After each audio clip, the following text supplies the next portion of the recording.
All right, well, welcome to the Sports Guys. This is our weekend recap for June 9th, 2025. It's a Monday, another incredible, crazy weekend of sports. We're going to go through all of it. We had a really huge event happen on Friday. We're going to go through all the details of the NCAA settlement with the House and go through all the ramifications of that, the details of it, what it means to college athletics. How you doing, Robbie? I'm doing great. Really good. Having a great week. Lots of good sports. School's almost over, and I'm almost on a month vacation from work. So I can't get better than I will be after Thursday. And then you got Orlando, then you got Norway. Yeah, going to Orlando and then Norway. So what's crazy is Rob's going to Orlando and then Norway. I'm going to Norway with him. And then when I get back, I've got 3 days, and then I'm going to Western Canada and Alaska. So, I mean, we have some incredible trips we're going to be bringing to you guys this summer, and we're really looking forward to that. It's going to be a lot of fun. Yeah, looking forward to this summer. Got a chance to see you on Saturday this weekend. That was a lot of fun. Got to see our Uncle Bill. Just moved to the area. I got a little beach time in, and I completely missed this story. I don't know how I did it. I usually am really on top of stories, but I didn't even hear about it until driving home Sunday night to Charlotte to get home. And on the radio, I heard about the NCAA settlement. We talked about this a year ago, exactly a year ago, June of 2024. We were talking about this huge lawsuit by the ex-athletes of the NCAA. At the time, they were suing for $20 billion. And essentially, if they had won the lawsuit, they would have bankrupted the NCAA. We wouldn't have college sports.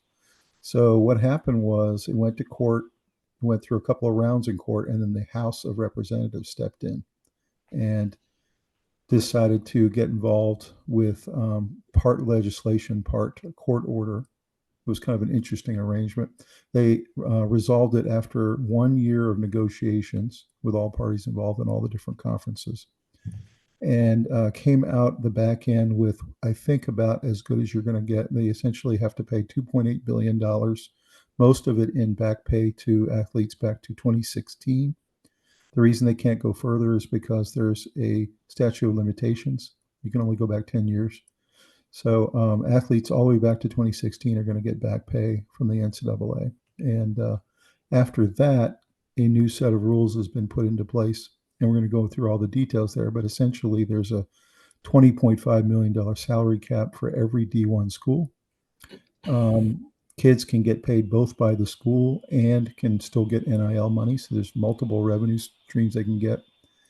And the NCAA tried very hard to make this as equitable as possible to try to keep some parity in the leagues. So basically, give yourself a break, because I didn't hear a big deal about it either. And I think it took time to digest the ramifications of this whole thing that we're going to talk about. I just think that it's such a big deal. It's so much money, and it could go so sideways. Like, it literally could have taken down the NCAA. Nobody wanted to see that. So if the ruling had been bad enough, the ramifications were enormous.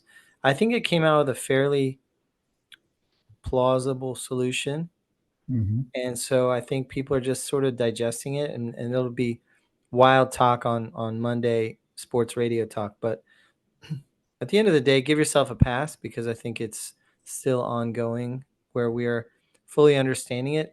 I mean, when you told me about it, the first thing you said was it's really kind of complicated, and it is. So it's just, give yourself a break on that. We're learning as we go, and I don't think it's not a huge problem that we don't understand all of it when it first comes out last week.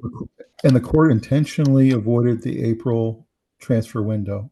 I think that was smart, because you're now giving administrators time to prepare. The next transfer window, of course, comes in 6 months. And so, I think it's good. It's going to let the schools kind of adjust, put their NIL collectives together, figure out what their yearly projected revenue is going to be. They can spend up to 22% of it, or a max of $20.5 million. And they're also going to figure out, if we do that, how much can we pay girls sports teams? How much can we pay the smaller sports? My prediction is going to be that they're going to adjust the bowl schedule, because having players transferring while their team's going to play for a bowl game, that was a disaster. Terrible. So, and they can't mess with the transfer windows because of the academics. You can't transfer in the middle of a semester. So basically, they had to work around the academic stuff, whether they like it or not. And they aren't right now. They're just sort of throwing down January 11th is a great day for this bowl game. It doesn't make sense. The bowl games are going to have to be adjusted to take into account transfer windows, which are caused by academic calendars. So the bowl games are going to have to make sense around the academic calendar. That's my bold prediction. It's not that bold.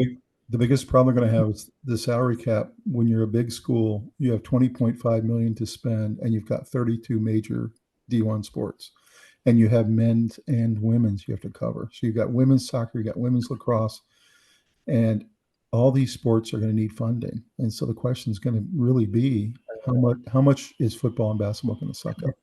This was a huge earthquake. I mean, I think it does change college sports forever. And we're going to get into the reasons why. We started down this road a couple of years ago when they allowed NIL. We knew that things were going to change forever. We didn't know this kind of earthquake was coming. And, the title of tonight's episode is Amateur Sports Are Dead. And I really think that's true. What do you think? I agree. I think it died years ago when they allowed players to start getting NIL. So, yeah, agreed.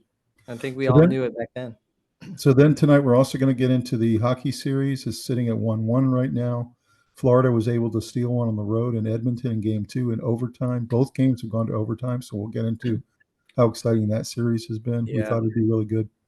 And then on the NBA side, we thought OKC would take out a can of whoop ass, and they did. And they looked by far the better team last night. It wasn't even close. Yeah. And I won't be surprised if the Pacers don't win another game in this series. That's how good OKC looks. I think they will end up getting one in Indiana, but I do think it's going to go 5 or 6. The dumbest thing teams keep doing over and over is underestimating the Pacers. I know, but the Pacers want you to underestimate them. It's their secret weapon is that Rick Carlisle as a coach has the ability to make his players believe that when they're down by 15 with 4 minutes to go, they're going to win. He's an amazing. There's no other coach like that can do that with his team.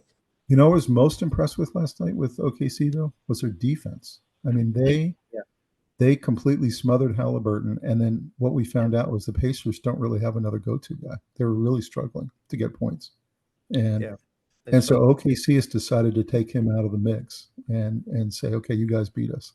And well, what I saw was a whole series of OKC kind of focused back in on the fundamentals and really opened a can of whoop ass and just had some frustration. Like they just threw everything they had to get that win. So I think the next game should be more interesting. You know what I mean? There's a lot less hurt feelings on both sides. It was at home for OKC. They had to win that one. So now let's see. First game in Indiana. Let's see what happens. You still I think Indiana's going to come out hard, and OKC's going to be on the road, and it's going to be tough. So we'll see. I think it's going to kind of go back and forth for a while, and there's going to be one decisive moment. I kind of feel the same way in hockey. There's going to be one decisive moment where a team puts back-to-back wins together, and that's when they get in the advantage. And then the others chasing the whole rest of the way, and it kind of loses it from there. Well, but while Pacers trading back and forth, it's going to be a good series both sides. The Pacers stole one in OKC. That's all they had to do. So that puts them in decent position. Game 3 is really important for the Pacers. It's in Indiana. Yeah, they've got to come out much better than they did last night. And then similar to the Pacers, the Florida Panthers go on the road and get one last night and pick one off. And that's really all you're trying to do in hockey is you're trying to get one on away ice. And they did that last night in overtime. That was a great game, by the way. Yeah. So both these series are really exciting. I do think the hockey series is going to be closer than the basketball series. That's just my personal opinion. I do think Indiana's a really exciting team. They're well coached. They're really deep. I just think the formula to beat them last night was pretty clear, that you play really solid defense, you take Halliburton out of the game. And I've never seen something so unstoppable as Gilgeous-Alexander's 10-foot jumper. It's just absolutely, it was incredible last night to watch him. Yeah. And since Michael Jordan's kind of automatic jumpers, he really looks like that kind of shape right now. I really think that the two keys were Alexander was just unstoppable. He was a superstar, and Caruso was really good off the bench. He He gave him was. a spark, not only a spark, but the guy had 20 points, 3 rebounds, and Mm-hmm. 1 assist. He Mm-hmm. contributed a lot. He gave him a fresh energy and a real belief that they were the better team. Right. Deeper bench. Anytime the bench comes in and makes a big impact, you feel like that's the better team, I think. It's true. It's true. So some other stories we're going to get into tonight. We have some NFL stories. The biggest one from this weekend was Aaron Rodgers signed with the Steelers. We'll get into that. Was really interesting to see the press conference afterwards. Mike Tomlin looked almost physically bothered by it. I'm not sure he wanted this. He really looked very stern, and he said something to the effect of, "I hope it was worth the wait." That was his exact quote. And Almost like a little warning to Rodgers. it was like a little shot across the bow, like you better get into camp and you better start working, kind of thing. So, what do you think of that situation? I mean, is this workable? I mean, it's only a 1-year deal. It's only 13 million, so it wasn't a huge commitment. But I feel like the Steelers have a good way of making the team really like prima donnas do fine at the Steelers, and then they go elsewhere and they collapse. I think that Aaron Rodgers' weirdness and prima donna type behaviors will not really be tolerated by the team in the locker room. So I don't think he's going to try very much of that. He's going to kind of sense that he's real smart. So I think that they might make it work. I just think he's beyond his prime. I don't think Mhm. he is nearly as mobile as he used to be. I don't think he has the arm he used to. And now he's hearing a little bit of footsteps because he's been in some bad situations You know and bad what? organizations. So I think it's worth the role. I mean, you're talking about 13 million, only 1 year, and he comes in. He gets to mentor Will Howard. It's not a yeah, bad idea. You don't want to start Will no, Howard. I think it's fine. Look at the price tag; it's beautiful. Like Yeah, you get a real veteran leader in the locker room. He's weird, but his teammates like him. and I if don't he and hear any Tomlin bad comments about him from his teammates. don't get along, they're only committed for 1 year. So Right, right. yeah, so They it's can put him on the pup list and just act like he's got a sore shoulder and he'll never see the field again, and it'll work out. And you only spent 13 million, which is nothing for a quarterback that's right. in this day and age. So I think it's fine. I don't think you're inviting a cancer into your locker or anything. I think he's real prickly, Hmm. but I think if you have enough leaders, my fear is their offensive line. Hmm. I'm not a big fan of their offensive line. I'm not a believer that they've invested enough resources, and so you're going to have the same problem you had with the Jets when I predicted to you that he was not going to make it the whole season, and he made it 4 plays. I will say one thing, that when he's playing well, he plays really well with big receivers. Yep, Yeah, he's got DK Metcalf this year. I'm kind of interested to see how the two of them hook up. I think it's me going to too. be good. I think DK is a little bit salty about the way things went down in Seattle, Hmm. and I think he wants this fresh start. I think the fans really love you in Pittsburgh, and I think they're definitely tough and they'll let you have it, according to Jeff Reed. But he loves them. It's a loyalty thing. Why do you They're think? Why do you think Rodgers made them wait for 4 months? They made him an offer 4 months ago. Because he didn't really want to come into camp very early. Mm-hmm. He wanted to come in when he was ready. He is going into OTAs, which is a good sign. But Yeah. I think he kind of caved in when he saw his market wasn't really there. mm-hmm. And they said, you Yeah. can go now to the Steelers, or you might have one or two other possibilities, or you can wait until the season starts and an injury happens and you can go in week 2 or 3, but you're always going to be Mm-hmm. behind in the playbook. So you're not going to look as good. So that's kind of a Mm-hmm. scary place to be. So our last story we're going to talk about is the baseball super regionals, and who's going to Omaha. 7 out of the 8 series have wrapped up. There's only one series left, and the game's actually on right now. I just looked, and Duke's up 3-2 in the deciding game for that series. And so they're ACC's taking a beating. one of the few ACC teams left. There was 5 in the super regionals, and there's only 2 that are still alive. So we'll get into all of that. But anything else hit your radar this weekend for sports? French Open. French Open was really cool. It was a really epic finals game. And I enjoyed checking in on that some. And it Also, was UEFA. four. They had was it four? 3 championship points were defended. That's pretty. That's gutsy tennis. That's incredible. That tells you what you need to know. There was also the UEFA Final Four this weekend. That was really exciting. It was pretty surprising to see Spain take out a can of whoop ass on France. Beat them 4-1. And that really surprised me. But some really good soccer, and they're all building up, of course, to the club championship that's coming up here in about a week and a half, the Club World Cup. And Ronaldo said that he's probably staying in Saudi Arabia. I saw that. Everybody thought he was so out of there. He got his money and he's gone, but he enjoys it. He said no changes right now, so it sounds like he's going to stay, but you never know. Well, let's go ahead and take a look at our material for tonight. All right, well, let's take a moment to do a shout out to our sponsor for tonight, and that's Academy Sports. We're really happy to have them back on the program. They've sponsored us before, and we really love going to Academy. We get absolutely everything there. I got my last set of pickleball shoes there and get a lot of shorts and T-shirts and workout gear and all kinds of really cool stuff. It's an amazing showroom. It's almost like going into a Walmart, but it's even better with all the sports equipment. So, Robbie, what do you love about Academy Sports?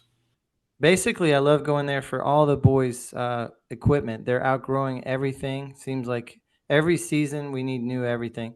They have great prices, great selection. I'm in the market for a sliding glove. That's the next purchase. But we all just went out and bought new shoes. Everyone got a new pair of shoes, and we are very big fans of Academy Sports. It's nearby. They have great service, great prices, the whole thing. The selections, everything's affordable. So when it's not so painful when we have to keep putting new equipment on the Twins. What's amazing is they've got football and basketball and baseball and pickleball, and they even had scuba diving equipment and golf, and they just have every possible sport under the sun. So definitely go check out academy.com when you get a chance, or you can actually order from their app, from the App Store, or any of the applications you can download on your phone. And go check it out, and or visit one of your local stores today. And we'll see you next time. See. So again, this is our Amateur Sports Are Dead episode. Do you think that's being dramatic, or is that really where we are? I mean, I don't see any amateurism. We don't have it in the Olympics anymore. It's not in the NCAA anymore. A lot of people are wondering why we even have an NCAA anymore. What are your thoughts about that? I think it's kind of a dramatic way to say it, but yeah, I think that amateur sports have been dying slowly for the last 2 decades when they started to allow pros into the Olympics, and you can't keep people out of making money, basically, eventually. Yeah. Every time they get to court, it loses. So. Are we headed towards high schoolers making money and they said middle schoolers making money? Probably. But they said in the opinion of this settlement on Friday that they think the next stage is going to be NIL in high school. Like you can't prevent a 17-year-old kid who is a phenom from selling his, name, image, and likeness and doing a Gatorade commercial. Why can't they? Yeah. So apparently that's coming. NIL in high school. But we'll see. So here's the NCAA settlement changes college sports forever. I think there's no question about that. I think we'll be wrangling with this settlement for a while. I'm not sure we'll be able to really understand it in just one season. I know all of the NCAA programs that are in D1 especially are all hiring accountants right now and are saying that they're going to need multiple accountants. You might need one for football, one for basketball, one for all the other sports. And it's becoming a numbers game. Essentially, they're going to have this cap they have to deal with, and they're going to have these NIL collectives they have to deal with on the side. And it's going to be just all about money and all about accounting, like how you stay afloat as a program. And they were saying it's even more important than ever that the fans show up, because the more they come to the games and the more they buy beers and the more they buy Cokes and hot dogs and everything else, it creates revenue, which then will eventually create competitive sports. So I don't know, Robbie, what do you think of the Ohio States and Tennessees of the world with 100? I think they're going to have revenue sharing, because otherwise you're going to have the Yankees against the Miami Marlins all the time, Kind of, but like, it's funny. I was watching, some of the analysts today just to kind of get ready for this program, and some of them were saying that this salary cap actually may make it better for the smaller schools and mid-level schools. And the reason is because if I'm the third running back at Georgia, I used to stay on the roster and wait my turn. I'm not going to do that anymore. I'm going to go to the mid-level. No, but they haven't, Tom. They haven't for 2 years now. Backups aren't staying anywhere. Everyone wants to play now, but they're going to go. They're going to go even more to Indiana because now they can not only get NIL, but they can also get paid $1 million by the school. So what they're saying is the big programs may actually struggle going forward from a standpoint of depth. So they're going to have really good starters, and then their second and third strings are just going to be kind of run of the mill. But we've already seen that happen over the last 2 years, where all the backup offensive linemen and kickers and all that were all transferring. So it was all transferring for money.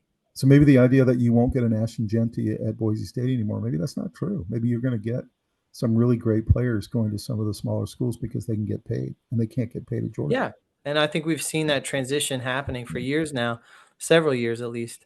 So will this actually create more parity? What you're dealing with is a complicated situation where revenue sharing is probably going to get onto the table, and what the universities can pay is starting to get regulated, but NIL is not really regulated. So they've kind of fixed half the problem.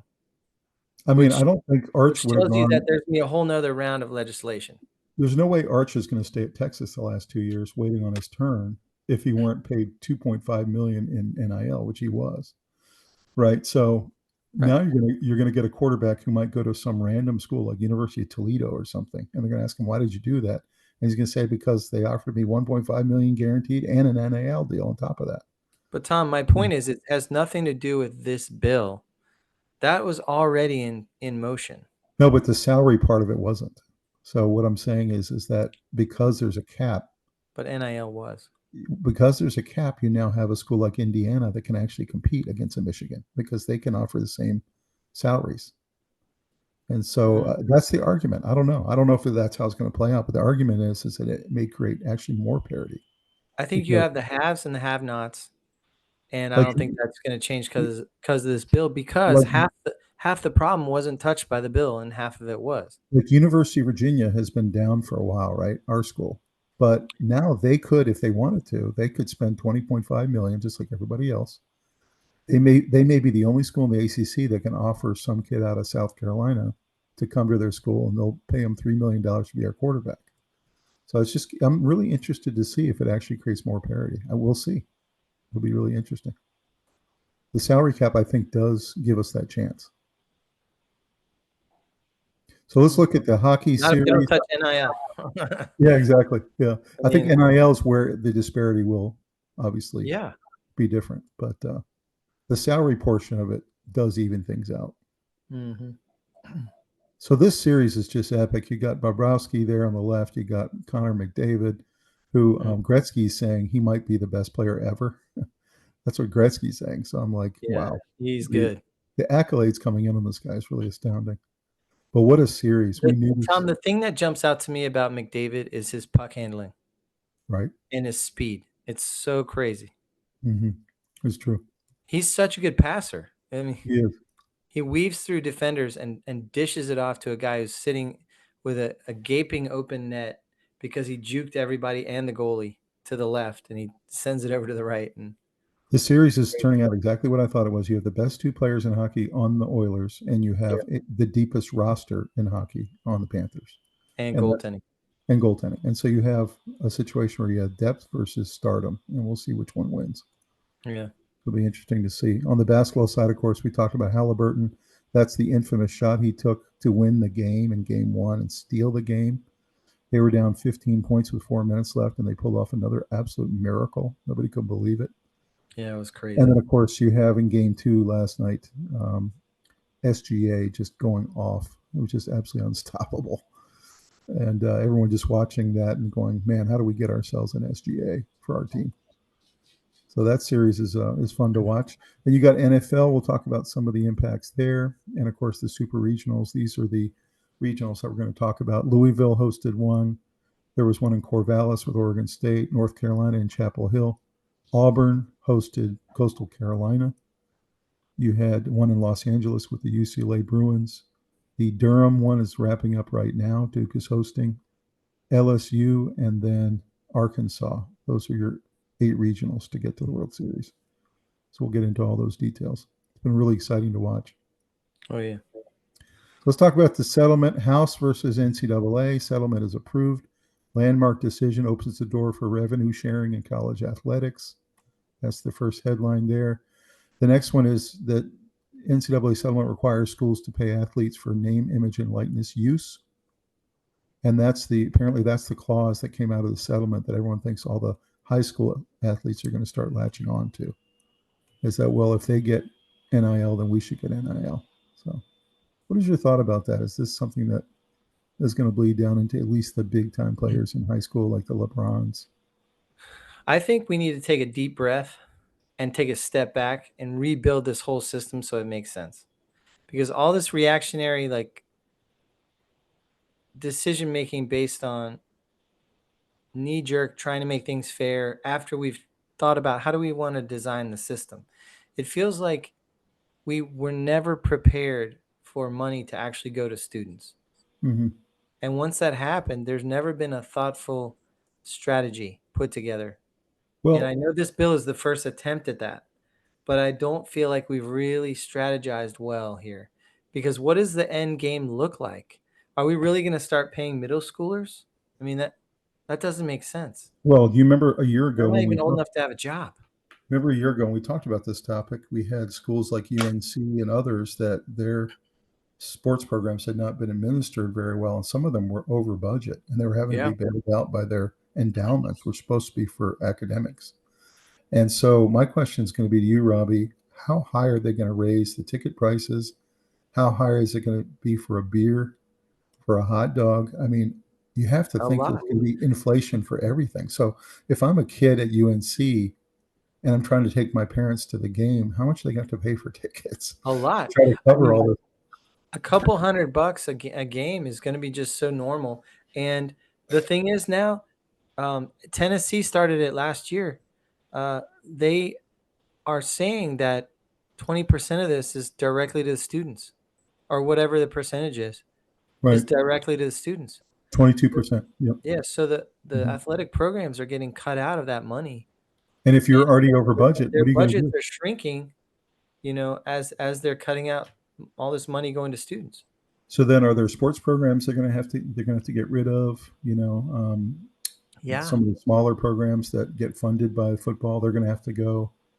There's a lot of decisions that have to be made now between now and the fall. It's going to be really interesting to see. I think what's going to happen is they're going to divide teams into, does your school make money on lacrosse? If not, does lacrosse need to go away? Does your sport make money on water polo? No. Do we want it to go away, or are we willing to carry water polo because, Stanford has a great program or what have you? So it's going to come down to the money producers versus the not money producers. Actually, I work for a dining program at a university, and we do that all the time. There are times when we carry a lost leader because it services something bigger. Like, for example, we have a world-class vet school, but they might put a cafe nearby or something that's not a big moneymaker, but because it services the world-class vet school, it has a strong purpose. That's not necessarily a reality, but that's just an example I'm making up. If you have parts of the university that are making money, you have to decide what are they going to carry for the betterment of the whole health of the university. There are going to be some sports that are not money makers that receive more funding than others. That's true. So, and you have the situation I talked about. You have some programs that were already in trouble already, and now you're peeling away 22% of revenue. So that just tells me they're going to have to find that money elsewhere. That means like wrestling at one school might not be doing very well, but go see wrestling at Iowa. Right. No, that's right. It's a moneymaker. So I don't know where this is going. It's going to be regional and school by school on each sport, and every school is going to have a different portfolio. Yeah, you'll see Johns Hopkins keep lacrosse, Yeah. but you'll see another school drop it because it's not a moneymaker. You're exactly right. Right. So Yeah, next headline University of was Florida might not have a lacrosse team. this next headline was a big one. House versus NCAA ruling paves the way for colleges to pay athletes directly, and this is what we've been moving towards. The NCAA has been skirting around this for years, trying to avoid it, trying to say NIL, this is outside our school, we have nothing to do with it. It's now a reality. They're essentially now contractors for the university. So any thoughts about the differentiation there? You now have these people that I'm not even sure you can call them student athletes anymore. Well, that's kind of the point is that I'm trying to make is that I don't think it's well defined right now, and that's why everyone's kind of flailing for understanding. None of it makes sense in and of itself. It's just it needs to be thought through. How do we want to design this new system? And it needs to be started from scratch and have everything fit into the new system, and then it'll work. Until you get there, it's gonna be this really messy hodgepodge of thoughts and ideas, and It's going to be a one team's gonna be spending a fortune on a sport. The one next to it isn't. You're gonna see slippage. Recruiting is going to get killed. It's amazing because all these schools have been hiring general managers, which was a new thing because they saw this professionalization coming, right? So they all have GMs now. So you got a GM, then you got to hire some accountants, then you got to hire some lawyers, then you need a capologist, which every NFL team has. You need a capologist that all they do is manage the cap, and so these are pro franchises now. That's what they are. Yes, you might as well call it what it is. So much money is entered from the TV deals that there's no going back. It's just straight professional sports entertainment that happens at your college. That's right. And the billions of dollars keep continuing to increase. So starting this fall, colleges and universities in the NCAA's top division will be allowed to directly pay athletes for the first time. Payments will be limited by a salary cap set initially to $20.5 million per school. And more than $2 billion will be paid out to former college athletes who were not allowed to earn money while they were in school back to 2016. So that's really the gist of what this is. So your thoughts on this, and was this a fair settlement? I think it was okay for a starting point. I don't think that's even close to where we're going to end up, but it's a heck of a lot closer to where we're going to end up than what we've had. What's amazing is $20.5 million is 22% of the average D1 school. So what that means is they're going to look at it every single year, just like in the NFL. And in year 2, it'll go to 22 million. And then in year 3, it'll go to 25 million. And so it's just going to escalate and get bigger and bigger. A lot of that's TV revenue. So a lot will depend on eyeballs. You know, if you can justify all of us compete for eyeballs. We do. You know, it's everything's about eyeballs and influence. And it's, you know, college football's really still real hot. I think the fact that they were able to settle for 2.8 billion instead of 20 billion and not bankrupt the thing was a good solution for all of us who love college sports. Everybody was trying hard to make sure that the NCAA didn't go down. Right. And I think that was very much in the front of mind when they came up with this settlement. So this was interesting. This House settlement arose out of 3 different lawsuits over the issue of compensation for collegiate athletes, especially previous ones. The plaintiffs were a class of 390,000 current and former college athletes, and the defendants were NCAA, and 5 of its athletic conferences were involved. And the negotiations took more than a year to complete. So this was a really big deal. I mean, the whole country loves college sports, wanted this to come out equitably for everybody. And again, I think they tried to kind of split the baby and try to come down somewhere in the middle. I think it was a very good attempt at equity. They were dealing with so many competing issues, and there's no overarching strategy here. They're just trying to survive and make the NCAA survive. And so this is only a stepping stone towards the solution. This was part 1. And the way they did the payout is very interesting. They're not making these schools pay all of it, all 2.8 billion right away. They're allowing to do it over 10 years. So what each school is going to have to do, not only they have a capologist to spend 20.5 million, that's going forward.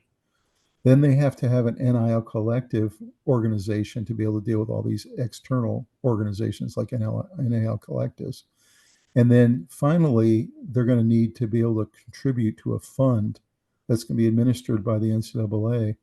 So as you get bigger and bigger or smaller and smaller as a school, you're going to have to contribute either more or less into the fund, which will pay out these plaintiffs over 10 years. So it's very complicated. Yeah. And these schools are going to have to budget for that too. Let's say I'm North Carolina and I have to pay $2 million a year in compensation towards the fund. I got to budget that as well. So that's why the athletic departments, I think, are losing power, because there's so much that NIL collectives are receiving funds for that used to go through the athletic department. right. So it's Exactly right. tough. That's going to affect recruiting, especially at the high school level. I'm Mhm. really worried about high school recruiting. Absolutely. I agree. So next one is with the top line $2.8 billion figure. It's an eyebrow raiser, but the NCAA and its fellow defendants are on the hook for upward of $20 billion. So we mentioned that if the trial had been lost. And so the amount is set to be paid over the course of 10 years, with the tab being split 60-40. So the power conferences have to pay 60 and all the small schools have to pay 40%. So you think that's fair since they have bigger revenue? I'm not really sure. I mean, I'd like to see what the TV revenues are. It seems to me like that's not enough out of the big schools, but I don't know. I'd really like to see a capologist explain it a little better, but it seems to me like having it be bifurcated into differing groupings is smart, because the lesser schools are going to become training grounds for these players that are going to end up at the big schools in years 3 and 4. So, right. So they say the bulk of the award is going to go towards football players back to 2016 and men's and women's basketball players. Those are the three groups that are going to get the most money. And then one thing I just couldn't believe was that the attorneys that were involved on both sides got hundreds of millions of dollars in fees. Hundreds of millions, Rob. that's not a surprise. Not even a little The bit. attorneys always do really well. Yeah. So, No matter what. and we'll talk about it a little later whether they think more lawsuits are coming. I personally do, but so this is the quote from the president of the NCAA, Charlie Baker. The approval of the settlement makes a huge step forward for college sports, allows direct payments to players, is a tremendously positive change and one that was long overdue. So do you think he really feels this way, or do you think he's just kind of saying what he needs to say out in the public? I think he's very relieved that the NCAA is going to remain in charge. Yeah. I think it was on the table that they had to come up with a new institution and a completely new system. So I think he feels that it's a huge step forward. I still think the NCAA might go away eventually, but it might not be now. Maybe. But I just think slowly over time they're going to erode and lose control, power, and ability to do anything except for run tournaments. They may become like the tournament running organization. I think a lot depends right now on their leadership. If they're able to act competent and in charge and come up with good solutions like this right here, there'll be some confidence in their leadership, and the conferences will fall in line. If there's a lot of no votes of confidence on big debacles, big schools switching out of smaller conferences, if there's mayhem, I think the NCAA is not going to survive. I think what he's saying here is what he had to say out in public. I think what he's really thinking is, "Phew, we're able to avoid absolute disaster." Exactly right. He felt relief. Yeah. Looking at some more details of the specifics. So this is interesting. It allows Division I schools to directly pay athletes. Each school able to share up to 20.5 million revenue annually, and includes a 2.77 billion in back payments. Those athletes that played from 2016 to 2024. So any athlete that's playing in 2025 is considered a current athlete and will not be paid under the kind of old athlete rule. So it's interesting that those will get cut out because they're still currently part of the school. It means any new contract struck for NIL between an athlete and a third-party entity, such as a business, a brand, Booster Collective is now subject to the new Deloitte-run NIL clearinghouse. The clearinghouse is dubbed NIL Go and is charged with evaluating NIL deals between athletes and third parties to determine their legitimacy. So how in the world is this Deloitte-run NIL clearinghouse going to be able to manage with hundreds of thousands of athletes and all their different NIL deals that come flowing in every day? How are they going to do that? You have to apply for them to come take a look at your company and make sure that the deal is legitimate. And so Jackson gets a $2,500 deal with a local business at App State.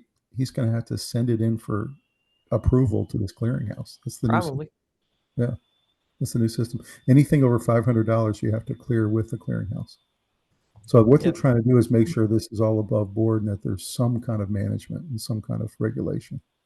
So do you like? That's been the biggest problem is there's been no management, no regulation, and no common sense around this. So that's why we're in the situation we are. So you think this is a good thing, NIL Go, and that it's a good step forward. We're on a journey here, maybe not a marathon, but 5K, and we've taken about 5 steps. So the salary is going to be even among all the schools. The NIL piece of it is where those big schools are really going to take off, I think. Now. Georgia will have, and Michigan and Texas and all those schools, Ohio State, they're all going to have humongous NIL clearinghouse. Until NIL gets regulated more. Right. That's right. So each school is permitted but not required to share up to a certain amount of revenue annually to their athletes, which is the cap. So that is calculated by taking 22% of the average of certain power school revenues, most notably ticket sales, television dollars, and sponsorships. So that's where it comes from, and that's the 22%. And that's why that number will go up as long as revenues in NCAA keeps going up. Thoughts about that? I think there's a lot of vague language there. I think a lot of schools are going to have different priorities, but I think alumni are going to put pressure on a lot of schools that would like to be more academic to put serious resources behind these athletic programs. Mm-hmm. True. Because they got to be competitive. I just see that cap going up and up and up. Eventually, it won't go up anymore, but I think it's going to continue to go up every single year for a while. There'll be a tipping point, but. And then when it says not required, that's an interesting clause because what that means is a very strange clause. That means you have schools that are, the Ivy League schools and the MAC schools and schools like that don't have the money and they're just not going to spend it. University of Akron and those kind of schools, I think, will probably compensate their athletes a little bit, but are they going to try to compete with the big programs? No, I just don't see it. A lot of them are kind of tentative right now about whether they can even survive. So we'll see what happens. So this was really interesting. The top football teams are going to cost $40 to $50 million a year. That's where this is going. Anyone who thinks different is nuts. So that's where they think this is going. $40 to $50 million a year in salaries. Thoughts? That's an enormous number. I don't know if it's sustainable. Maybe as the Michigan revenues climb, it can climb, but I mean, these big schools that have 110,000 fans every game, they can do it. Yeah, but what if they have a bad couple seasons in a row? Yeah, that's true. Well, then they just don't spend it because you don't have to. So this will be very interesting to watch. Guys, drop us a comment what you think is going to happen with this settlement. Is it just the beginning? Is this a good kind of middle ground? Real curious about what you guys think. All right, so let's look at the NBA playoffs update. Last night, OKC evened up the series, 123-107. As I said, I was very impressed with their defense. I think the team played really, really well. Pacers are very scrappy, but after they kind of shut down Halliburton most of the game, they really just couldn't get enough points to compete. So thoughts about this series, where you think it's going? I mean, the Thunder are 18-2 when they're coming off a loss. And they've won 12 of those 20 by double digits. So basically when you beat the Thunder, they come back out and they whoop you. So that's just not a surprise. Mm-hmm. I think Indiana has a lot of that makeup in them where they don't lie down very quietly when they get beaten. So it's a very good series. I mean, they're going to probably be bouncing back and forth until somebody takes command. Mm-hmm. And yeah, like you said, Alexander went off for 34. And Your he looked exact great. quote was, "The series doesn't start until someone steals one on the road," and the Pacers stole one on the road, and so did the Florida Panthers. So that means both series have started. Both series have started, Yeah. and it's very much even right now. But So this was interesting. That game one game, Halliburton, of course, capped the huge rally with the winning yeah, jumper with 2 seconds left. 111, 110 in game one, completely stealing a game that never should have gone their way. OKC, I'm still stunned that they gave that game away, but they were down 15 points in the fourth quarter. this was the fourth game they've been down 15 or more and were able to come back in the fourth quarter in the playoffs. The fourth. So they're literally like miracle workers. You know what I was impressed with both teams, actually both games, is their contributions from their benches. Mm-hmm. They have really good, deep, sound teams with stars on there, but also good coaching. It's a really great series. It's good basketball. And for the fact that OKC regularly scores over 120 every game and doesn't take that many 3-pointers, I don't know how they do it. They take They're very almost all efficient. stuff in the paint. It's They're pretty very wild. efficient, yeah. Yeah. Really incredible. They score so much. So in game two, Thunder open up a big lead and keep control, topping the Pacers. There's a great picture of Shai Alexander. Had a fantastic game. Only the 12th player to have 3,000 points in a season, 12th player in NBA history. So he's starting to really kind of etch his name in the pantheon of great players, I guess you could say. Is there anybody in the league you would say right now that you would start your franchise with over this guy, 25 years old? He'd probably be my top one or two. Probably be him and Jokic, maybe. Yeah. Like your top two. Silent assassin. Exactly. So this is what the series looks like. We got another game coming up here, 6-11, which is in a couple days. The series is going to Indiana for 2 games in a row. Do you think Thunder can steal one on the road there? Yeah, I think it's going to be evened up. Think it'll be 2-2 after game 4? Yeah, I do. I'm not positive of that, but that would be my guess. Okay. I think Indiana's going to come out, whomp them, and then give one away to OKC on the road, and then goes back. You had Pacers. You had Pacers in 6. I had Thunder in 6. So you still feeling good about that? Yeah, I mean, it's going to go back and forth until one team gets 2 in a row. Mm-hmm. I would agree with that. And then the other's going to chase. And so this was interesting. The series stats so far: field goal percentage a little bit to OKC, 3-point percentage a little bit to OKC, although they don't take as many as the Pacers do. Turnovers sitting a little bit towards OKC, a little bit fewer, and then rebounds. That was pretty surprising to me because Indiana has a lot of length. OKC's winning in rebounds as well. Yeah. Any surprises on any of these stats so far? Not really. OKC is really getting it done in the paint and rebounding. Points in the paint was 34 to 42. Mm-hmm. So I think their interior play is sort of dominant at the moment. Mm-hmm. I was very impressed. But hold on. In the game where the Pacers won, they had 56 rebounds. Yeah, and that's OKC right. had 39. That's a big difference. They did. Yep. It's a big difference. So they really out rebound them. That's why I was surprised in game 2 that it was this margin because I thought the Pacers would out rebound again, even if they lost.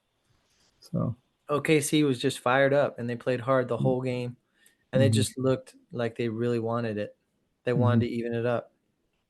Right. Well, it's an exciting series. I'm really enjoying it. So this was pretty interesting. Rick Carlisle is no stranger to coaching underdogs in the NBA Finals. Back in 2011, he coached a Maverick squad that looked like your uncle's YMCA run on paper. 7 of their 11 finals players were over 30 years old at the time. They faced a Heat super team with LeBron, Wade, and Bosh. Miami had the fireworks, Dallas had the flow, and it worked. Fast forward to 2025, same story, different jerseys. Pacers won only 50 games. They were ninth in the East at one point this season, and now they're up 1-0 in the series. Carlisle's using the same blueprint, his unselfish basketball, spacing, and trust. So what are your thoughts about this idea that he's able to take these kind of, lesser rosters, I guess you could say talent-wise, and he's able to get something out of them? People are waking up to Rick Carlisle being an elite coach and understanding that old saying, he can take his and beat yours, and he can take yours and beat his.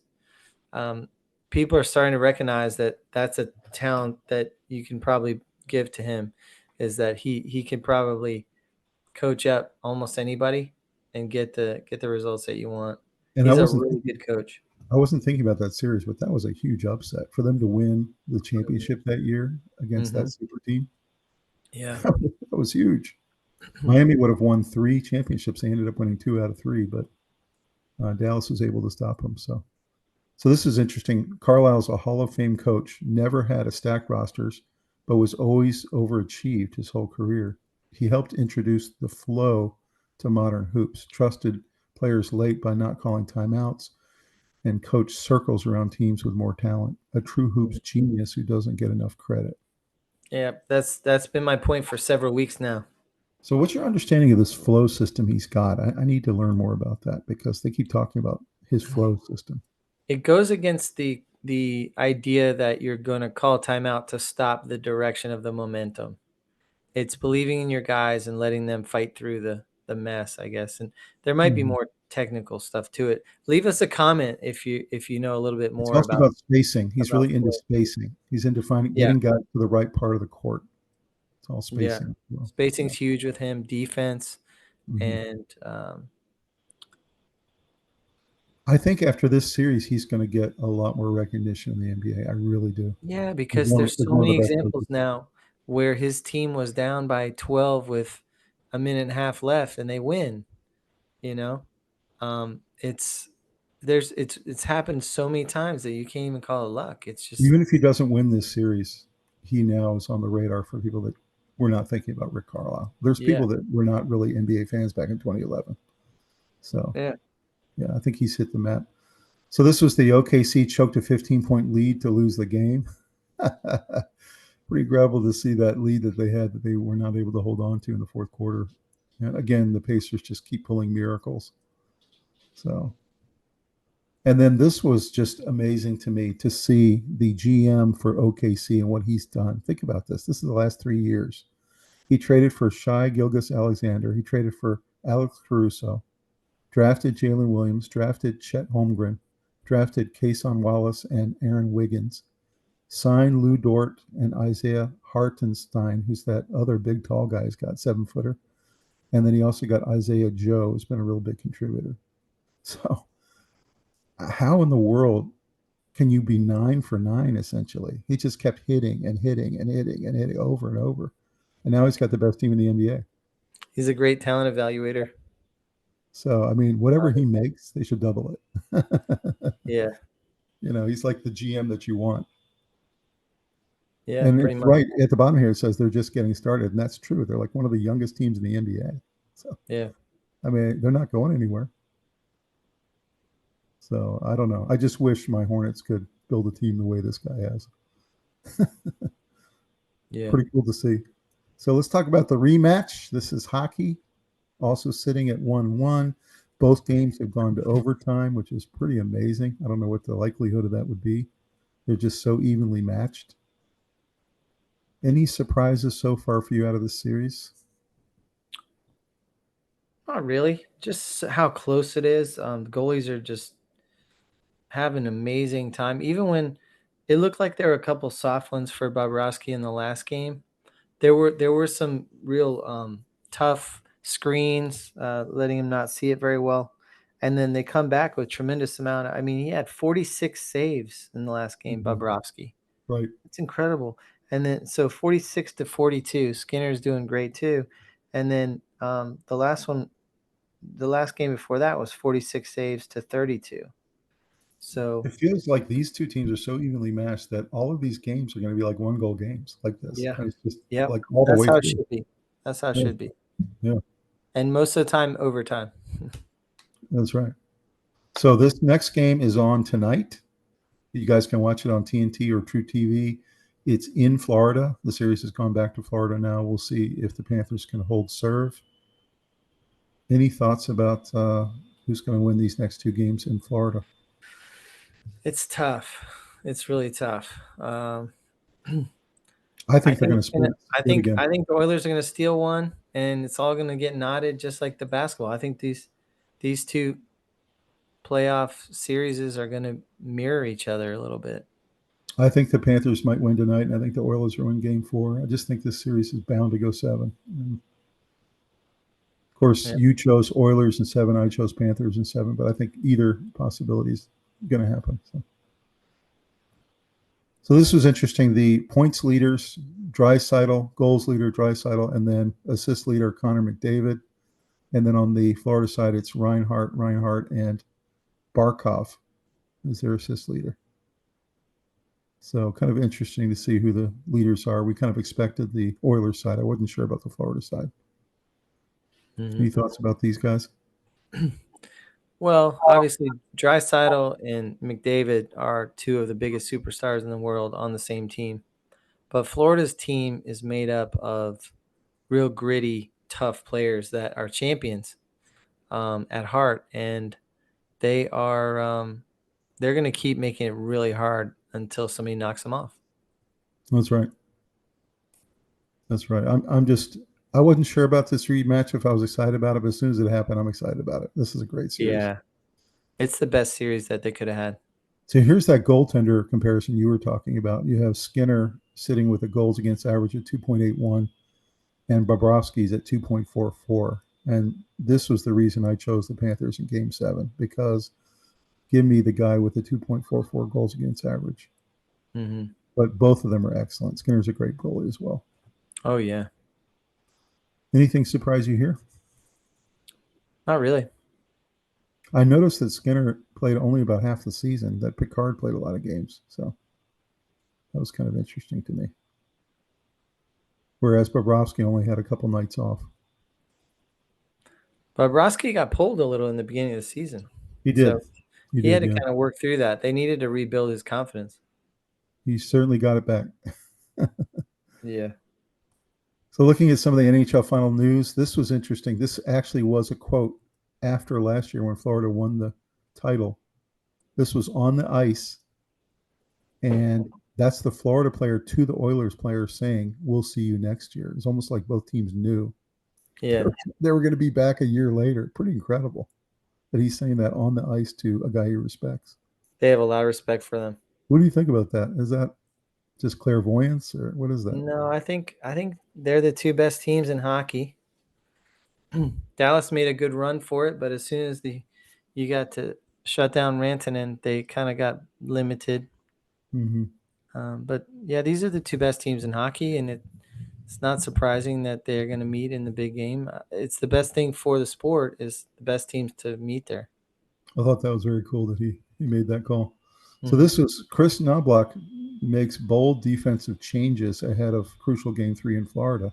So the Edmonton guy, for some reason, is making a bunch of tweaks on his defensive lines and lineups, including his penalty kill unit. So he doesn't seem to be totally happy with what he's getting out of that group. So what do you think of that, making this kind of change when you're in the finals? I feel like he's probably worried that he's giving up too many goals. Yeah, they're giving up more than you thought. Yeah. Yeah. Mm-hmm. So he's thinking, we got to shore this up and have it be more low scoring. Because their big advantage is on the offensive side. I guess he saw some things he didn't like in both games. And so he's saying, look, we want to win the championship. We got to make some changes. Yeah.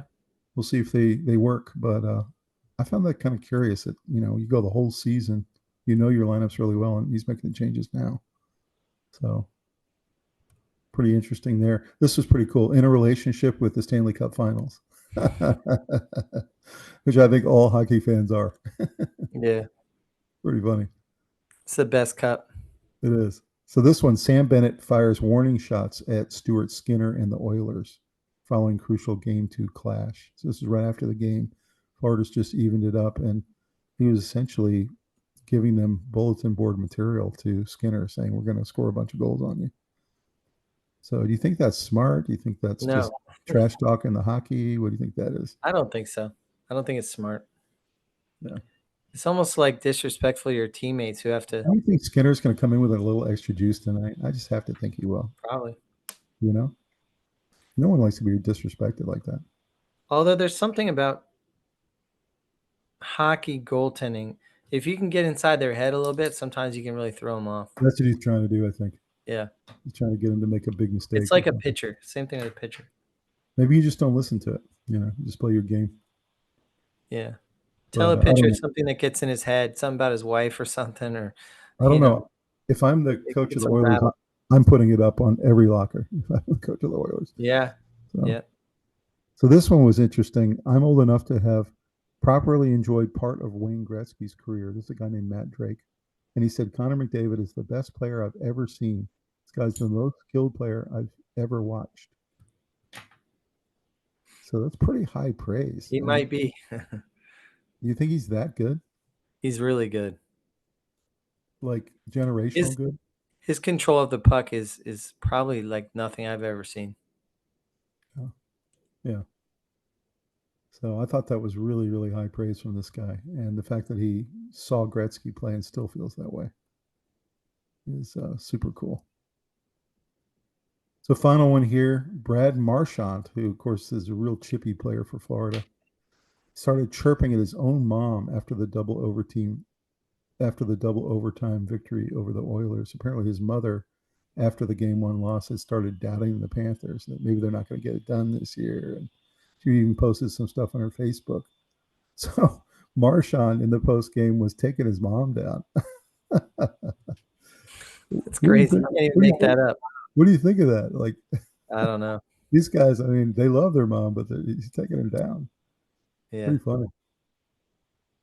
I don't know. You just scored to have the Florida take the lead 1-0. So these guys are a little touched, hockey players. Yeah. There's no way you're playing 15 years and not be a little touched. Maybe she gave him some motivation. I don't know. Yeah. We're looking at the super regionals. This was the first one, the Auburn regional in Alabama, and just the biggest stunner in the tournament, other than the Wake Forest getting knocked out, was Coastal Carolina comes into Auburn and wins both games and knocks Auburn out and goes to the World Series. Coastal Carolina. That's so good. Out of Myrtle Beach. Yeah. So I'm so proud of these guys. I'm for them all the way. I'm a Coastal Carolina guy in this series. So that was super cool to see that happen. Then in the Baton Rouge, Louisiana, LSU regional, your boys will be happy. LSU just sweeps West Virginia. It wasn't even close. And they're going to the College World Series again. They love LSU. Always have a big program. Then you have in the Chapel Hill regional, North Carolina got in as the at-large bid. And it was a great series. I watched this game 3 yesterday. It was a really great ending to the series. Carolina had a 3-1 lead going into the 8th inning and blew it with their bullpen. It was just crushing for them. And Arizona ends up knocking off one of the favorites in the tournament. North Carolina stays home and Arizona's going to Omaha. Any thoughts about that one? It was actually a little surprising, I think. Yeah. Their bullpen just couldn't hold it. It was crazy. They were getting guys on. They were hitting guys. There's throwing it past the pitcher. It's just, it was really sad to see. I kind of wanted Carolina to go. Yeah. But just couldn't get it done. In the Durham regional, this one's going on right now as we speak. It's actually tied 3-3 in this deciding game. This is the only series still going. So whoever wins the game tonight goes to Omaha. We'll see if Duke can get it done. In Corvallis, Oregon State won game 1. They lost game 2 to Florida State, the ACC school, but then they won game 3. What an incredible game that was. I was watching the highlights. 14-10. A lot of offense. Yeah, that was pretty stunning, I think. So Oregon State goes out of their own regional to Omaha. First time in 21 years for Oregon State. In Arkansas had one of the best seasons of all the teams and got it done against Tennessee, a really good program. This was pretty impressive to see, especially the second game, 11-4. Yeah. So Arkansas, their magical season continues. I think they have to be one of the favorites in Omaha. They should be. Los Angeles, UCLA took care of business against, I think, a program that maybe shouldn't have been in there. This is Texas San Antonio. They just got blitzed by UCLA. Couldn't hit their pitching. UCLA goes on to the series. And then the final one here is in Louisville. We had two ACC schools facing off against each other. Louisville wins game 1, Miami wins game 2, and then Louisville wins the deciding match 3-2. Really exciting game. The closer came on unusually in the 8th inning, and he closed out the 8th and the 9th against Miami. It was actually pretty impressive to watch. It's a gamble. Yeah. So you essentially now have two ACC schools still alive. You have Louisville and you have Duke. And everybody else, we had all hopes for 5 ACC schools to get through, but only 2 are in the tournament as of now. So overall thoughts about the super regionals as they've gone? Well, they're very exciting. Obviously, there's some surprises in there, but you can expect some surprises. It's one of the coolest tournaments there is. It's got a little bit of a Sweet 16 vibe, and it's been a really good beginning to this tournament. Didn't it feel like North Carolina was the ACC's best chance to win a title Felt this like year? it. Yeah, I wouldn't have guessed Duke would. Yeah. But maybe I shouldn't overlook Louisville. I mean, they've been good all year too. So yeah. And they were able to host this regional, and I don't know. We'll have to see what happens, but I'm excited to see as we get the series started this weekend. Mm-hmm. Be a lot of fun to watch. So some NFL news. This was crazy. This guy, Giant Storm Knight, 14 years old. He's 6'8", 345 pounds, and he's a rising sophomore in high school. He's going to be signing an NIL. He's already received a scholarship offer from the Texas Longhorns, which was his 16th offer as a sophomore. Wow. He also has offers from Auburn, Tennessee, Florida, and others, and we'll have eyes on him the next couple of years. And they were saying NFL clubs have actually come to see his games. NFL clubs. Wow. So it's kind of like a blindside situation. What do you think about a kid like this who's already getting recruited? I mean, he still embraces. It takes a lot of hard work and a lot of commitment to getting your body big enough and working really hard at. It's pretty cool. 6'8", 345. Yeah. He's 14. It's crazy. I'm going to be excited to watch this kid, see what he does. So this is pretty cool. The top rushing duos heading into 2025. The number 1 ranked is Derrick Henry, Lamar Jackson, Jahmyr Gibbs, David Montgomery, Saquon Barkley, Jalen Hurts, James Cook, Josh Allen, Bucky Irving, Rashad White, Kenneth Walker, Zach Charbonnet. You got Bijan Robinson, Tyler Algier.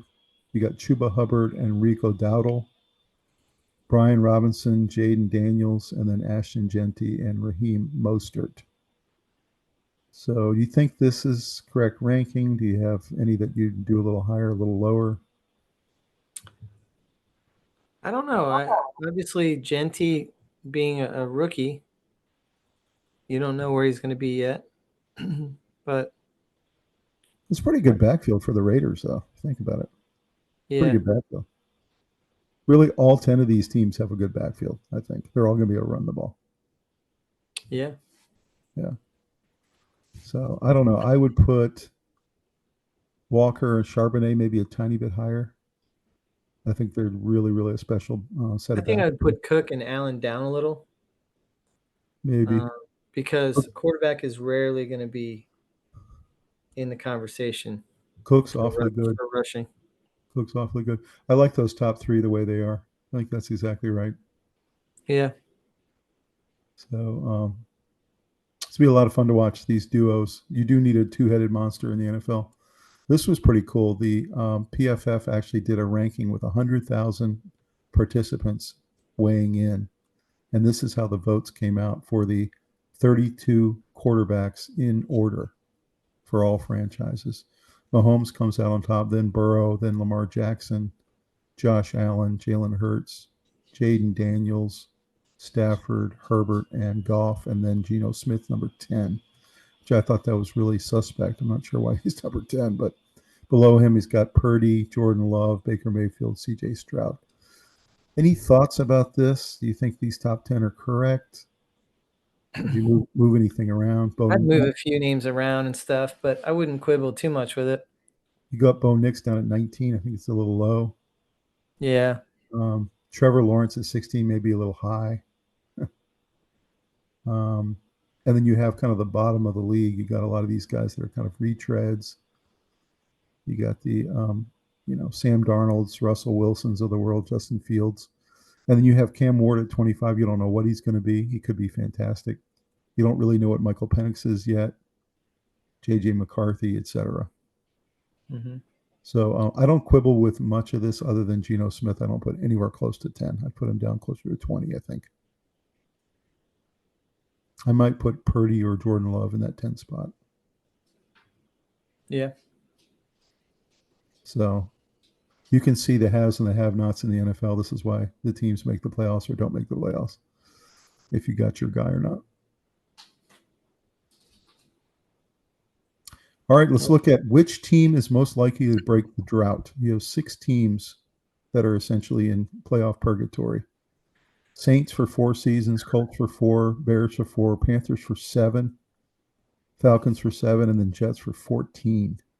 Oof. I know. So the question tonight, guys, drop us a comment, is which team is most likely to break their playoff drought? So, Robbie, I'll go to you first, man. I'm going to say the Panthers. Me too. 100%. Really? Yeah. Yeah, I think they're in a weak division. Yeah. Matter of fact, the Falcons might also make it. You might get 2, like 1 win the division, 1 win the wild card, that kind of thing. Maybe. Yeah. I think the Saints are going to struggle. So that's who I've got, is the Panthers. I agree. Guys, drop us a comment who you think is going to make the playoffs this year out of that group. All right, so some more headlines here. Aaron Rodgers informs the Steelers he will sign with them for the 2025 season. As we mentioned earlier, he signed for $13.5 million for 1 year.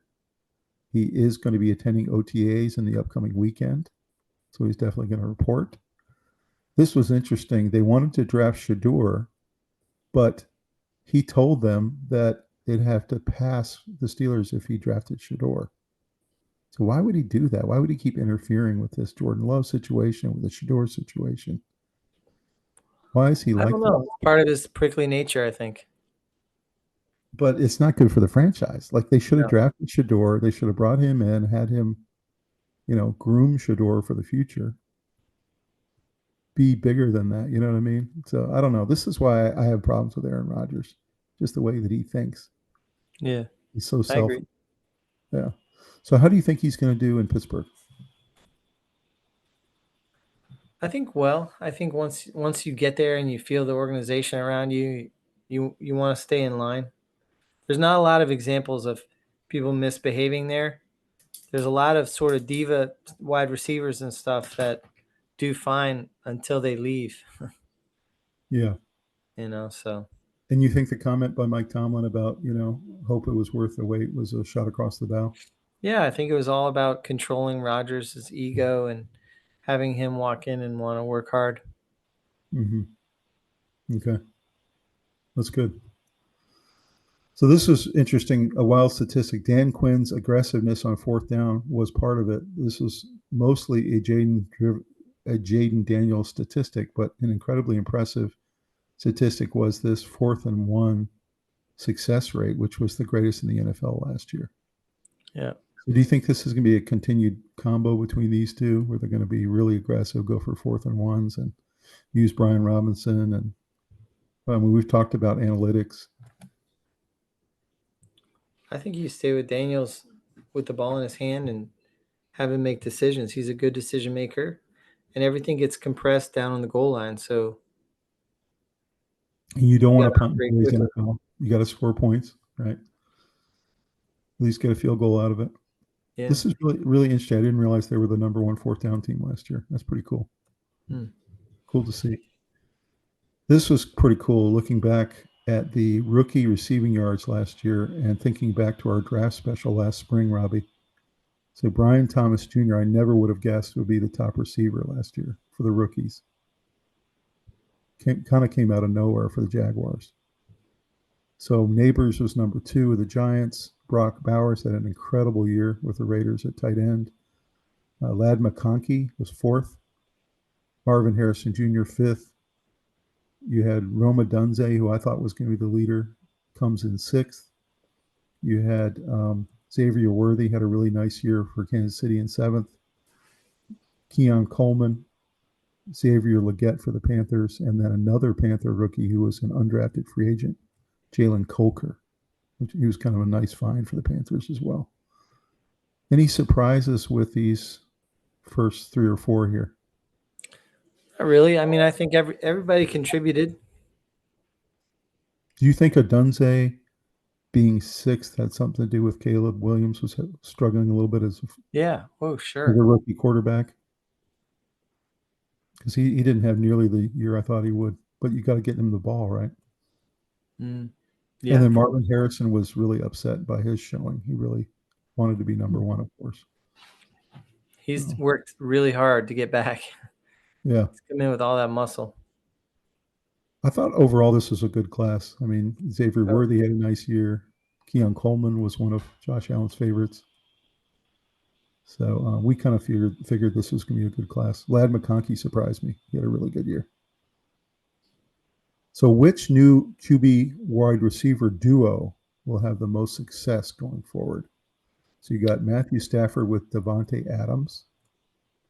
You got Jaden Daniels with Deebo Samuel. J.J. McCarthy with Justin Jefferson. Prescott with George Pickens. Drake May and Stephon Diggs. Lamar Jackson with DeAndre Hopkins. Aaron Rodgers and DK Metcalf. So, Robbie, what do you think? Who's going to have the best year this year as a new combo? It's tough, right? Yeah, it's pretty tough. I could see McCarthy and Justin Jefferson. Possibly. Just because he's so hard to stop. I could see Stafford and Devontae Adams going off. Same. Because Puka Nacua is on the other side. He's going to get a lot of attention. Yeah. I think Devontae will get a lot of catches. Yeah, I agree. Deebo might have a good year. He has something to prove. He's in a contract year. Yep. So I'd say probably Stafford and Devontae Adams. That's my guess. Maybe. Yeah. So this was pretty interesting. 148,000 fans in Bank of America Stadium. This was twice what we saw in the Metallica concert, Robbie. In the same stadium for the Banana Ball attendance record. Can you believe that? Yeah, I saw it. I watched it. 148,000? It was such good entertainment. I mean, does this amaze you or what? I mean, I could not believe that. We had 75,000 at Metallica. I know. Is Banana Ball this popular? Yeah. Yeah, they've done such a good job. And they had all these Panthers out there. They had Andy Dalton. They had Adam Thielen as part of the festivities, doing dances at home plate. It was very fun night. Mm-hmm. You know the players love it. Really well done. Yeah. Yeah. And all their kids are there. Yeah. And it's good baseball. Like it's talented. These guys will be doing dances, and then the guy will throw a perfect strike. You know, it's just unbelievable. Yeah. So this is the new Globetrotters. That's what it is. It's exactly what it is. It's baseball Harlem Globetrotters. Mm-hmm. I've never thought they could fill a stadium like that. I mean, twice capacity. I know. So congratulations to them. Congratulations to the Panthers. Having a great event. So rookie breakout candidates, Robbie. We got Ashton Genty. We got McMillan, Travis Hunter. Those are your top 3. You got Hampton, who comes from Carolina. Be a really good back for them. Kyle Williams, Trevion Henderson. What do you think here? Who's going to be your breakout rookie of the year candidate? Well, it's hard to say. I think Omarion Hampton is nicely placed on the right team. Yep. Travis Hunter is such a star. I believe in him. I Me love too. the Genty pick by the Raiders. So I don't know. Travis Hunter, maybe? I think Hunter or Genty are going to have just a breakout year. I think Hampton will have a really good year too. The problem with Hunter is that playing both sides of the ball, you're going to get hurt, and then Yeah. you don't have that great a season once you start to be on the bench. I mean, maybe Hampton ends up being the guy that comes out of this group because he's just with the right franchise that needs him really badly. Exactly. Yeah. And he really had a good camp. He did.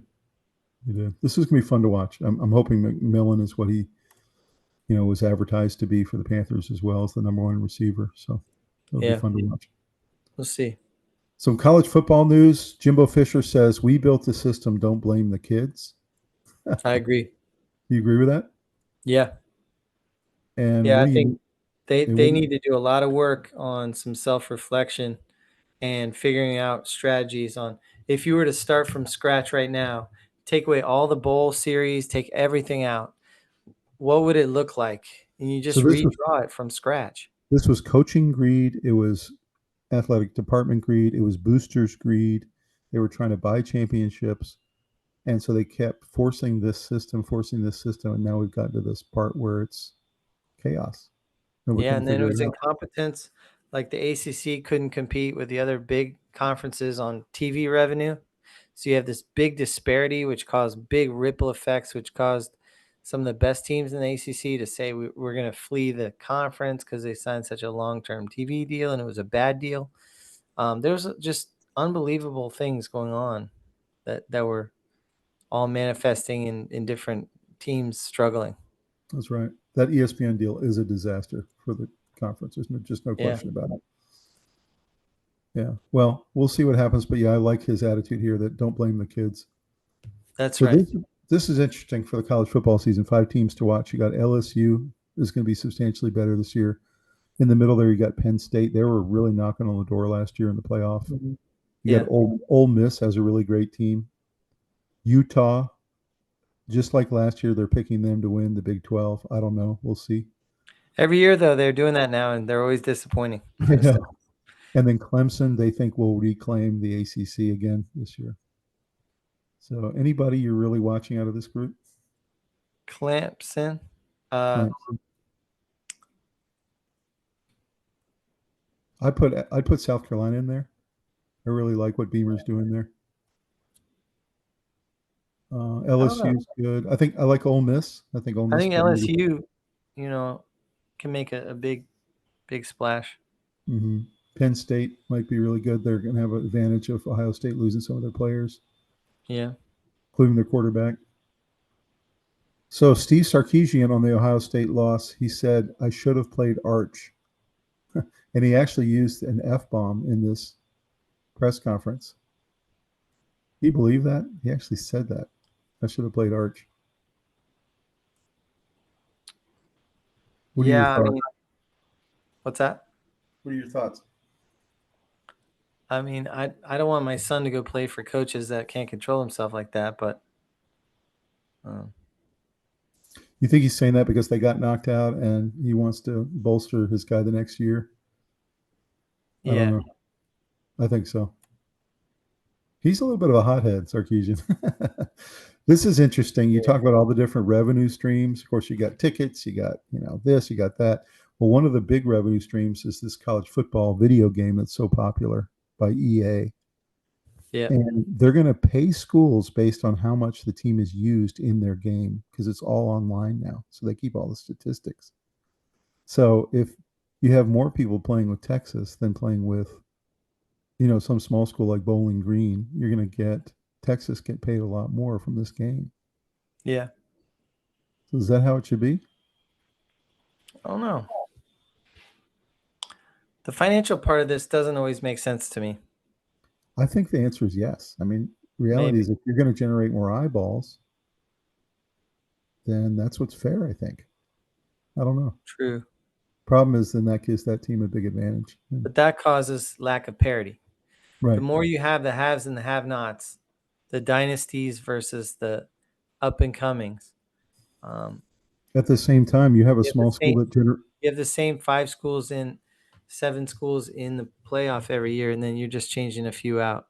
At the same time, you have a small school that doesn't generate any revenue and is never on TV, and they're getting paid the same as Texas. That's not fair. Yeah, that's a problem.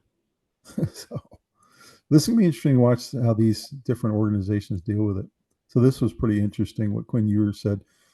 It's like what Cardell Jones said. We didn't go to college to play school. So I think this is the reality. Like we talked about amateurism is dead.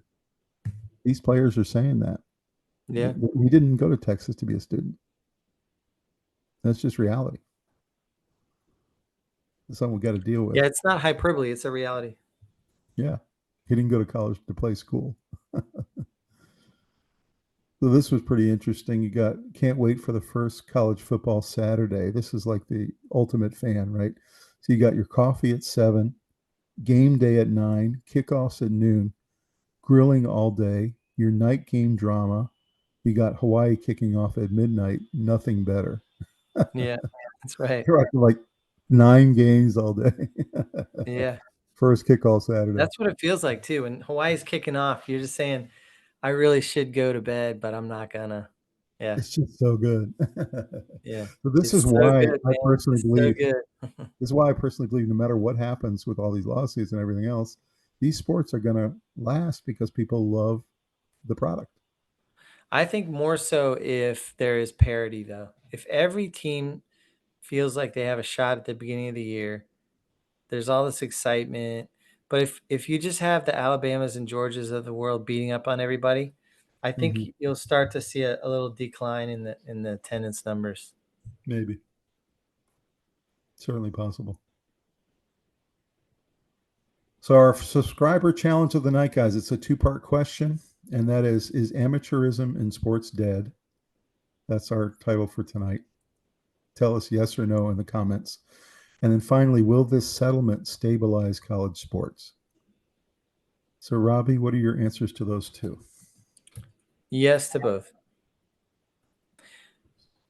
Especially the settlement is a good step towards stabilizing things because it shows that there's going to be some new oversight and some new ideas entering the arena, and then they'll have to go further with it to get control of NIL and all those things. But it's a good step forward.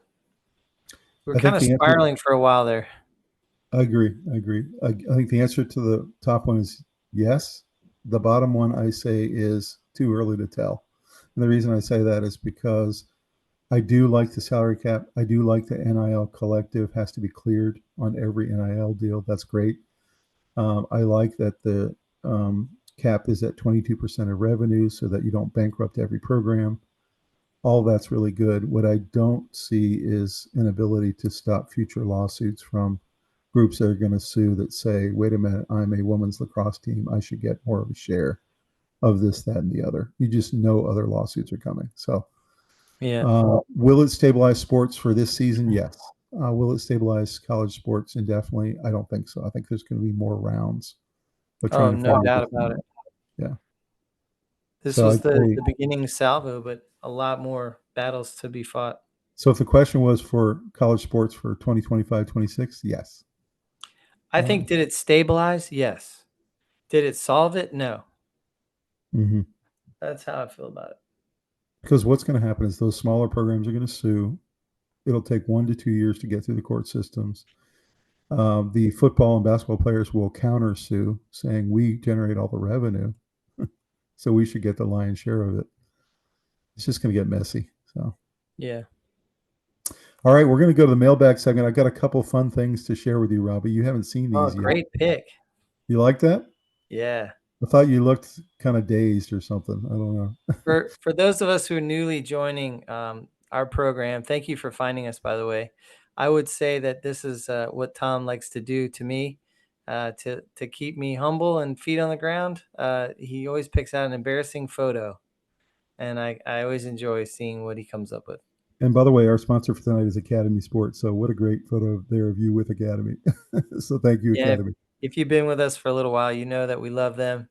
They do us right. We love getting all our sports equipment, and it's a great place. It's always an amazing selection, great service, smiling faces, very helpful, and that's where we go for everything.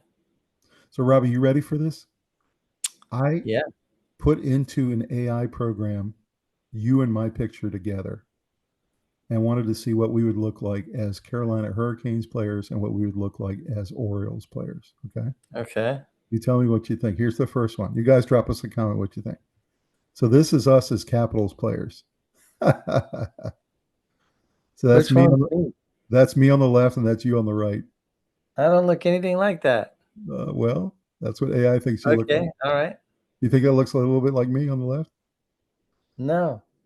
No. Okay. No. All right. Well, that's us as Canes players. So there you go. AI's been into the bourbon again.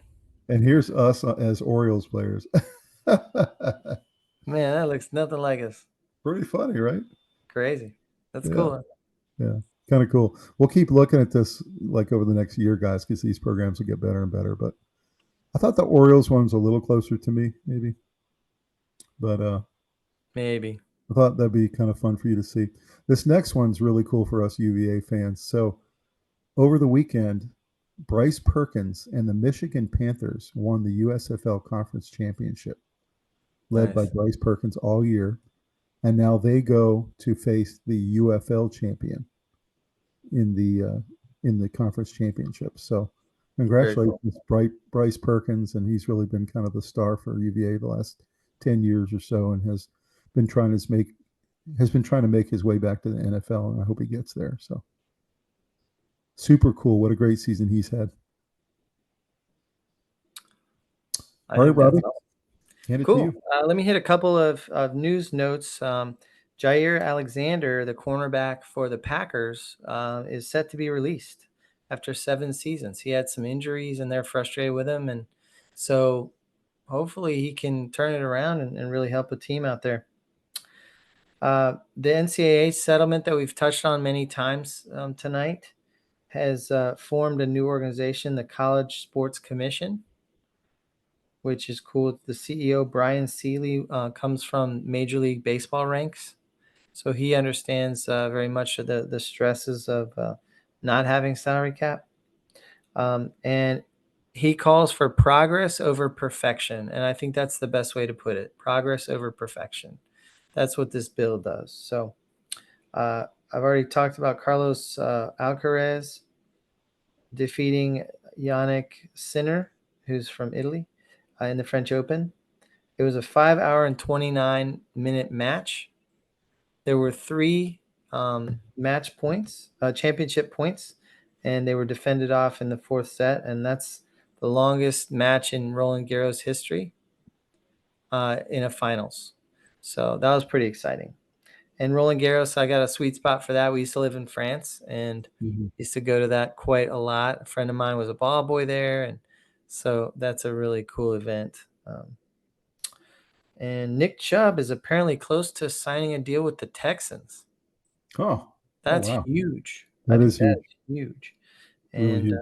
Rodgers going to the Steelers for $13 million, I think, is a pretty enormous earthquake because that division, you really need a quarterback, and the Steelers have been struggling for so long. But Dallas Stars fired DeBoer, their coach, after their West Coast final loss. That's kind of surprising. And Paul Skeens, I don't know if you've seen this, Tommy, but Paul Skeens is throwing amazing games and not getting wins. One thing or another, his team's just not performing, bad luck. So he keeps not getting wins, but he's one of the best dominant pitchers in all of baseball, but he's not getting the wins. So that's weird. But he will. It's going to come back around. Absolutely. He's right on the cusp. He's not giving up anything. He's pitching great. He's snake bit a little bit. Let's talk about some mailbag. So we had a couple of interesting ones. Really great discussion on special teams. Thanks. That's from DPT Coaching Channel. Nice. What were your thoughts on the special teams episode that we did last week?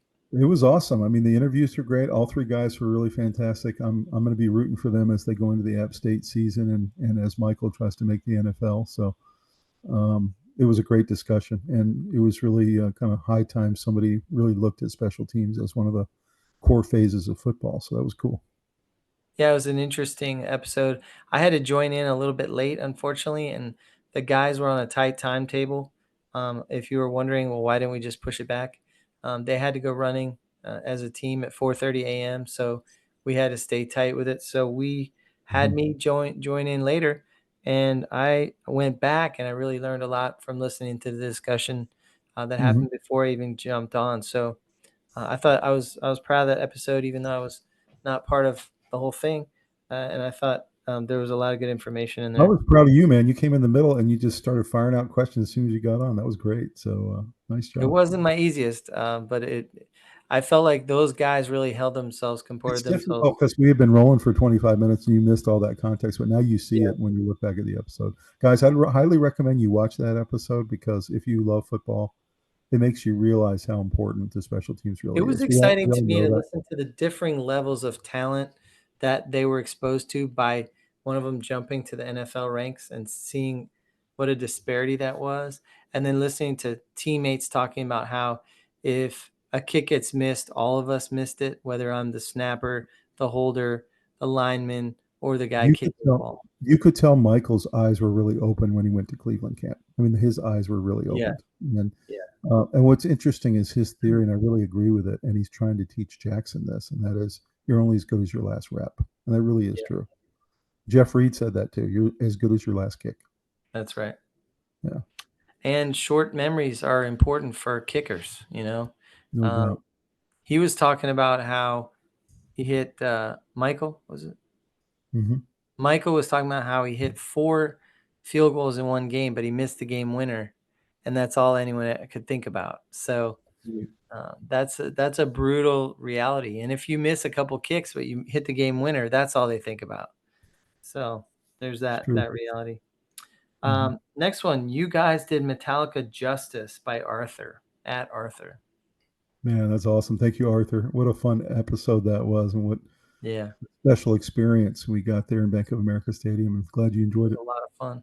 You know what's cool? When I was scrolling the other day, this rock review magazine jumped up in my feed, and I clicked on it, and it said one of the greatest performances of the year by far was Sad But True in Bank of America I Stadium in did see Charlotte, that. North I Carolina. did see that. Yeah, that was cool. I was thinking, geez, that was good. Like That was really it's good. it's it's on International Rock Magazine And if you site. guys watch that episode, Rob and I did a walk up video for 2 minutes walking up to the stadium. And Rob says in that, I asked him what song he was really Yeah, looking forward to. He said Sad But True. So yeah. pretty cool.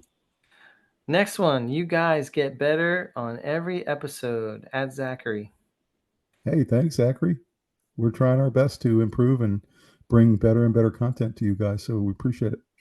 Yeah, we feel like we've got a long way to go, but we are pretty proud that we've come a long way as well. And we started, hopefully everyone knows this by now, but some of you might have just joined this week. So um, we started as just long conversations in our car going to work every day and with sports. And we just said, why don't we just start throwing this up as a podcast, and maybe 17 of our family members and friends will watch it, and that'll be good enough. And then as we started to get into it more, it's been a lot of fun. And we do hope we're improving every time. And sometimes there'll be a little step back and sometimes a step forward.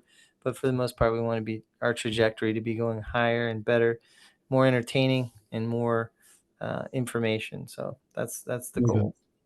But thanks for the Mhm. feedback there. Yeah, thanks, guys. Next one is funny.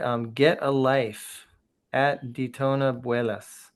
I don't know if they were if it was a comment on us or if it was a comment on the comment before his, which was, I don't even know why I got sent here. Why did I get sent here?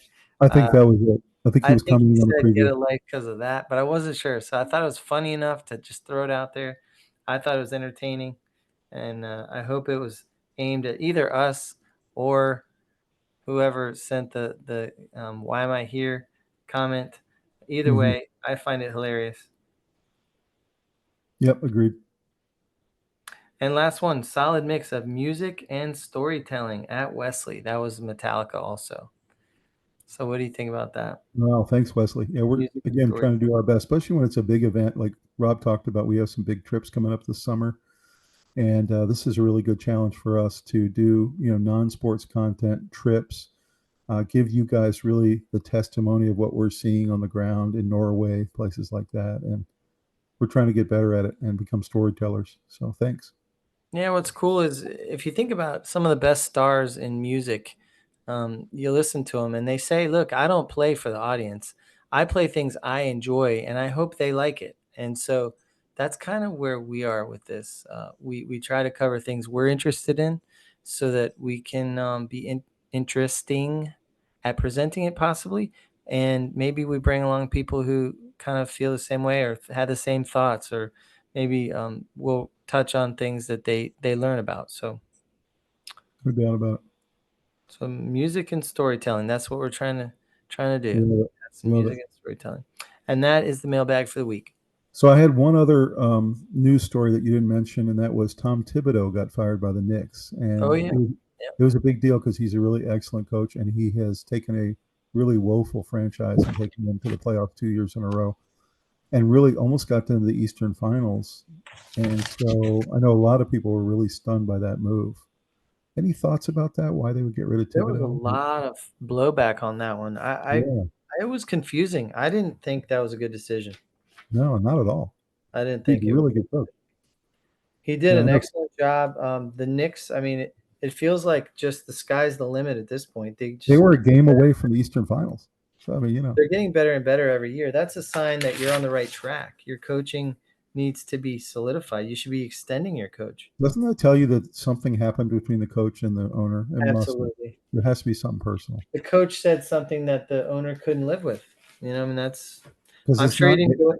He didn't go into that conversation trying to get rid of him. He probably, Thibodeau probably was disrespectful or whatever. I don't want to be wrong. I just something happened where there was an exchange that the owner just said, "I don't need to put up with that. You work for It's me." not based on performance. That's the No, bottom line. So no. If yeah, it was something that the owner had told Thibodeau he wanted him to do, yeah, and he didn't or something, and he's like, you need to do what I say, or I don't know. yeah. I don't know, speculation, but Mhm. it did seem strange. It felt like one of the weirder firings that I've seen. I mean, the one where they fired Jim Mora Jr. when he took the Falcons to the playoffs. That was a weird one. Mhm. And the Dallas Yeah, Stars coach just getting fired. the That's weird. Dallas, yeah, and that actually made me think of Thibodeau was the Dallas Yeah, Stars coach, which doesn't make any doesn't sense make either. sense. You make the Yeah. playoffs, your job should be set. Well, at least if you make playoffs and you go multiple rounds, victories. I mean, if you're losing in the Yeah. first round every year, you know. If you're loaded with talent and you should be winning the Stanley Cup, then making the Mhm. playoffs isn't quite good enough. But Right. the reality is it's not a Mhm. perfect science. Well, Robbie, final thoughts, man, as we head into another great week of sports. We got NBA, we got NHL, we have the College World Series starting this weekend. It's pretty crazy.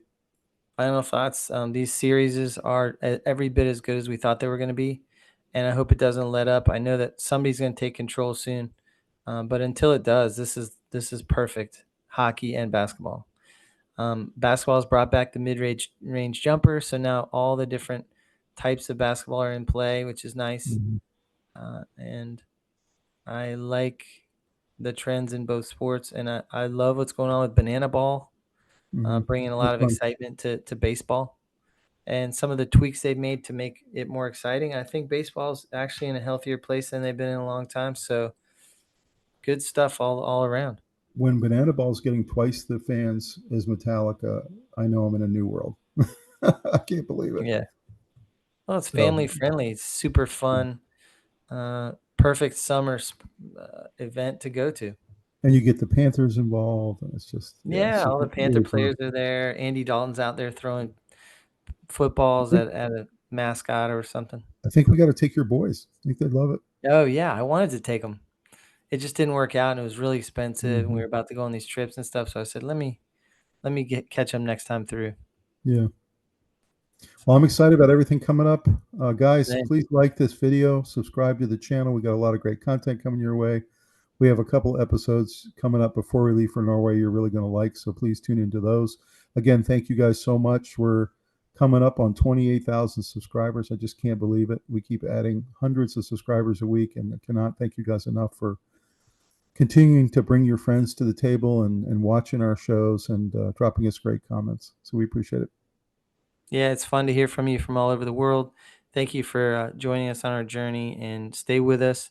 Keep giving us ideas and feedback, and a lot of great sports to talk about. So here we go. Make sure you drop us a comment about our subscriber challenge tonight. We really want to hear from you what you thought of this NCAA settlement and what it does to college sports. So yeah, did we miss any angle on this so far? Because it is a complicated settlement that's only partially solving the problem. So there'll be a lot more of it, and we'll have many more discussions, and there'll be a lot more talk radio topics. But hopefully we touched on it in a way that made sense to you, and that hopefully presented the actual factors. So thanks, guys. We will see you next time on the Sports Guys. Let's have a great night. Thanks, everyone. See you.